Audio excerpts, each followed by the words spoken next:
नमस्कार दोस्तों, क्या हाल चाल है। मैं उम्मीद करता हूँ सब कुछ बढ़िया चल रहा होगा और जो ज़िंदगी है वापस से ट्रैक पे आ गई है सबकी। तो चलिए आज एक और नए टॉपिक पे बात करते हैं जो बहुत ही इम्पोर्टेंट टॉपिक है। लास्ट ईयर काफ़ी सारे एसएससी लोगों ने इसको झेला भी। इस टॉपिक का नाम है allowability of late deposit of employees contribution in ESIPF। Are you getting my point. Last year बहुत सारे एसएससी ने इसके अगेंस्ट में ना नोटिस को फेस आउट किया सेक्शन 143(1)A में, जो कि एक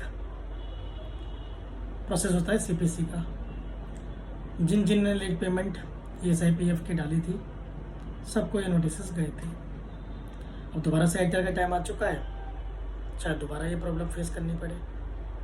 तो इसके लिए हम थोड़ी सी एक छोटी सी केस लो के साथ में एक चर्चा लेके आए हैं 5-7 मिनट के वीडियो के लिए माध्यम से। तो चलो शुरुआत करते हैं। सर, इसमें जो ESIPF की डिसअलाउबिलिटी है गवर्नमेंट के थ्रू सेक्शन 143(1)A में, उसका जो एक्सपेंस का जो सेक्शन होता है प्रॉफिट एंड गेन्स के अंदर, सेक्शन होता है 36। उसके अंदर और भी खर्चे आते हैं 36 के अंदर, जैसे मान लीजिए interest on loan, insurance payment, back tax. उसी में एक सेक्शन आता है employer's contribution to employees ESIPF, जहाँ पे खर्चा अलाउ होता है। अगर सेक्शन 36 के अकॉर्डिंग चले तो जो आप विद इन ड्यू डेट के अंदर टैक्स पे कर देते हैं, मतलब ESIPF की पेमेंट कर देते हैं, तो ये लफड़ा ही नहीं आता है। वो तो सिंपल है, विद इन 15 डेज, महीने की जो होती है उसके नेक्स्ट जो 15 डेज आते हैं उसके अंदर उसकी ड्यू डेट है, तो उसमें पे कर दीजिए और अपना खर्चा ले लीजिए। दिक्कत वहाँ चालू होती है जहाँ पे उसको आपने लेट पेमेंट करना जरूरी, मतलब स्टार्ट कर दिया या कॉन्स्टेंटली आपसे पेमेंट लेट हो जाती है तब। अब इसके अंदर देखिए सेक्शन 36 में सिंपल कह दिया, अगर आपने ड्यू डेट के अंदर अपने आपको डाला हुआ है आप हमसे खर्चा लीजिए, कोई दिक्कत नहीं है, लेके जाइए। बट 2003 के अंदर एक सेक्शन 43B अमेंड हुआ, जिसके अंदर कहा गया कि अगर आपने कोई भी स्टैट्यूटरी ड्यू, आपकी जो ड्यू डेट होती है ITR की, उससे पहले पे कर दिया है तो वो अलाउेबल है उस साल के लिए। समझ गए मेरा पॉइंट। सेक्शन 43 2003 के अंदर इंसर्ट हुआ, जो ये कहता है कि अगर आपने कोई भी स्टैट्यूटरी ड्यू, अगर आपकी ITR की जो ड्यू डेट है उससे पहले पे कर दिया तो वो अलाउेबल है। इसमें कोई आर्गूमेंट है ही नहीं, बिल्कुल सिंपल साफ शब्दों में चीज़ लिखी गई है। अब आते हैं बात सेक्शन 36 के ऊपर। सेक्शन 36 के अंदर जो ड्यू डेट है, उस ड्यू डेट को क्या लिखा गया है, उसका क्या मतलब बताया गया है, चलो सुनिए। Due date means the date of which the assessee is required as an employer to credit an employees contribution to the employees account in their relevant fund under any act, rule, order or notification issued thereunder or under any standing order, award, contract or service or otherwise।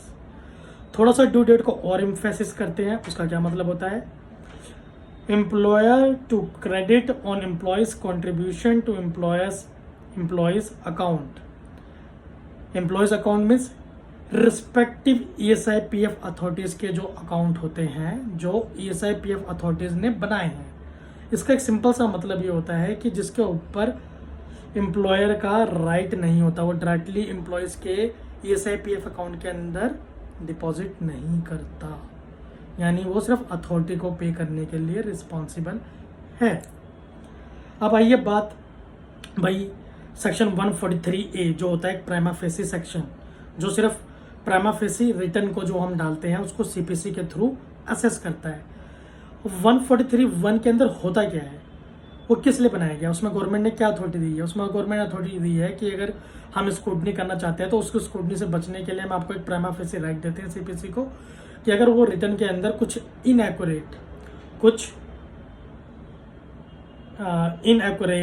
या कुछ inadmissible item या कुछ incorrect claim या incorrect disallowance या incorrect deduction ले लेता है, या 3CD के अकॉर्डिंगली जो डिसअलाउड है बट वो इनकम के अंदर ऐड बैक नहीं किया गया है, तो आप उसको ऐड बैक कर सकते हैं।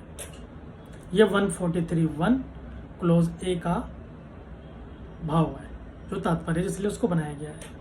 उसमें दिक्कत क्या आती है सर? दिक्कत क्या आती है, सीए ने 3CD के अंदर ESIPF की डिटेल डाली। उसमें होता क्या है, serial number, nature of amount, nature of amount मतलब ESI की पेमेंट है या PF की पेमेंट है, उसका एक्चुअल अमाउंट, जो भी अमाउंट बनता था, उसकी एक्चुअल डेट। अब उसकी एक्चुअल डेट के ऊपर क्या एक्चुअल अमाउंट पे हुआ या वो किस डेट को पे हुआ। इसमें सीए ने कहीं पे भी ये चीज़ लिखी हुई कि भाई ये डिसअलावेंस है, वो सिर्फ ये फैक्ट डालता है शीट के अंदर। ठीक है, are you getting my point? CA ने कहीं पे भी लिखा हो कि ये डिसअलावेंस है। तो डिसअलावेंस वाली बात आई क्यों? डिसअलावेंस आ गई तो सेक्शन 143(1) पिक्चर में आ गया। अब 143(1) ए सेक्शन पिक्चर में आ गया तो उसने आपको नोटिस भेज दिया कि भैया इसके ऊपर आप टैक्स जमा करो, क्योंकि आपने इसको लेट डिपॉजिट किया हुआ है। अब लेट डिपॉजिट करने के लिए इसके अंदर क्लैरिफिकेशन भी जरूरी है। क्लैरिफिकेशन के लिए क्या बोला गया है गवर्नमेंट की तरफ से, सेक्शन 143(1) में प्राइमा फेसी कंसेप्ट है, total income computed after making adjustment, following adjustment, any calculation और एरर, जो मैं आपको बता चुका हूँ, any incorrect claim, any disallowance of loss, disallowance of expenditure indicated in 3CD, जो हमारा राइट है, हमारा वेपन है। अगर उसमें ये चीज़ लिखी गई है तो आप इसके अंदर ये एडिशन डाल दीजिए। But not taken into account computing total income of the in the return. अब गवर्नमेंट ने बोला कि भैया चलो हम इसको थोड़ा सरल भाव में बच्चों एसएससी को अगर हम स्कूटनी पे लेके नहीं जाते हैं तो आपके पास जो रिकॉर्ड्स है उसके ब्याह पे आप एडिशन कर सकते हैं। जैसे कि 26A के अंदर जो डेटा आ रहा है, फॉर्म 16 या फॉर्म 16A के अकॉर्डिंगली कोई अगर डेटा आपके पास आ रहा है और उससे जो आपने रिटर्न फाइल करी है उसमें कुछ मिसमैच आ रहा है तो आप एडिशन डाल दीजिए। अब सर अगर आपने 1 सेक्शन 43A के अंदर भी अगर आपने नोटिफिकेशन डाली है और ESIPF के अंदर डाली है तो उसके लिए भी आपको पहले एसएससी को नोटिस जनरेट करना पड़ेगा, आइदर इन रिटर्न और बाय इलेक्ट्रॉनिक मोड। अगर आपने ये चीज़ जनरेट कर दी है और उसके 30 दिन के अंदर भी एसएससी ने आपको कोई रिप्लाई नहीं किया है तो आपका राइट बनता है कि आप उसको ऐड ऑन कर दीजिए। बट इसी पिक्चर के अंदर अगर आप आगे बढ़ें तो उसमें एक सर्कुलर आया था 495 जो कि डेटेड है 22/9/87 का। उसमें लिखा गया था कि हम उन लोगों को पेनलाइज करेंगे जो कि ESIPF का फंड मिस यूटिलाइज करते हैं। इसका एक सिंपल सा मैसेज क्लियर कट सामने मैसेज आता है कि इसमें हर किसी एसएससी को जो ESIPF लेट डिपॉजिट करते हैं हम उनको नहीं पकड़ रहे हैं। समझ रहे हैं मेरा पॉइंट? हम सिर्फ उन्हीं को टारगेट कर रहे हैं जो इनका मिस यूटिलाइज करते हैं।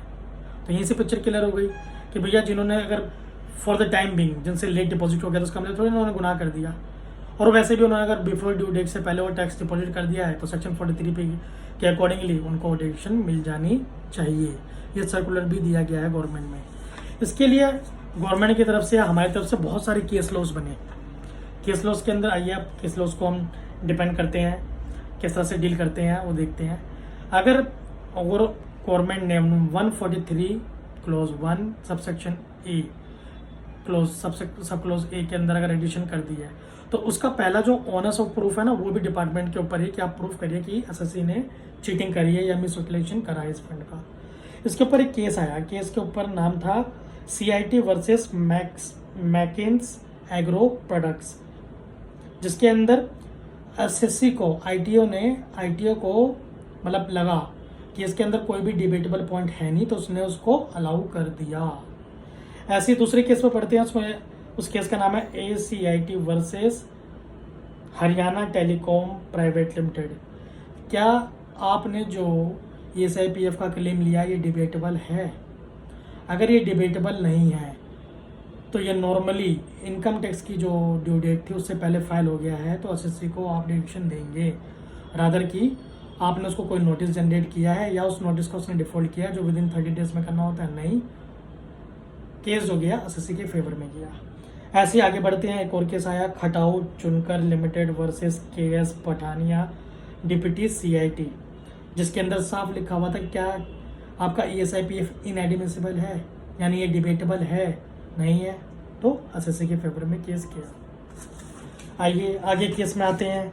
CIT versus Kichcha sugar limited, भैया SSC ने ड्यू डेट से पहले फाइल कर दिया जो उसकी ITR की ड्यू डेट थी, एक्सपेंस डिटेक्टेबल है।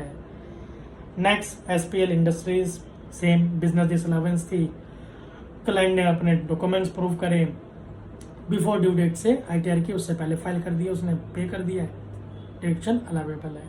सेम एमिल इंडिया विनय सीमेंट लिमिटेड का केस है जिसके अंदर भी क्लोज दिया गया है कि SSC अगर लेट पेमेंट करता है तो उसके ऊपर इंटरेस्ट भी देता है, इवन पेनल्टीज भी पे करता है, but according to section 43B अगर उसने ड्यू डेट से पहले, ITR की ड्यू डेट से पहले वो डिपॉजिट कर दिया है तो डिडक्शन मिल जाएगी सर। उसके अलावा पेनल्टी ऑलरेडी भर चुका है PF के अकॉर्डिंग, जो प्रोविडेंट फंड का एक्ट होता है या SIPF का एक्ट है, उसकी लेट फीस, उसका इंटरेस्ट, उसकी पेनल्टी वो भर चुका है, तो आपका राइट नहीं बनता उससे दोबारा इस चीज़ को ऐड ऑन करके अपनी इस इनकम के ऊपर 30% टैक्स मांगने का। सेम केस आया सर डिक्सन टेक्नोलॉजी के केस में, सेम केस आया रेनबैक्सी, सेम केस आया यूनिटेक लिमिटेड के केस में। ऐसे बतेरे केस हैं जहाँ पर ये चीज़ें हमें मनाती हैं कि ITO ने जो ये सेक्शन 143 क्लोज 1A सब क्लोज सेक्शन 143 क्लोज 1 सब क्लोज A के अंदर जो एडिशन डाली है वो इररेलेवेंट है, किसी भी फैक्ट को लिंक नहीं करती हैं। इस केस को स्टडी करने के टाइम पे ना मेरे को एक आर्टिकल मिला CA मनोज कुमार जी का, जिनका मैं बहुत बड़ा आभारी हूँ, जिन्होंने मेरे बहुत सारे फैक्ट्स क्लियर करे। मैं उम्मीद करता हूँ मेरे इस वीडियो के थ्रू भी जो मैंने केस लॉ बताया और जो आपको तात्पर्य बताया आपके किसी भी तरह से अगर काम आता है तो कमेंट करके ज़रूर बताएं, और अगर मेरी ये वीडियो शेयर अच्छी लगती है तो ज़रूर उसको शेयर करें। अपना आशीर्वाद बनाए रखें और आपका दिन शुभ हो। धन्यवाद।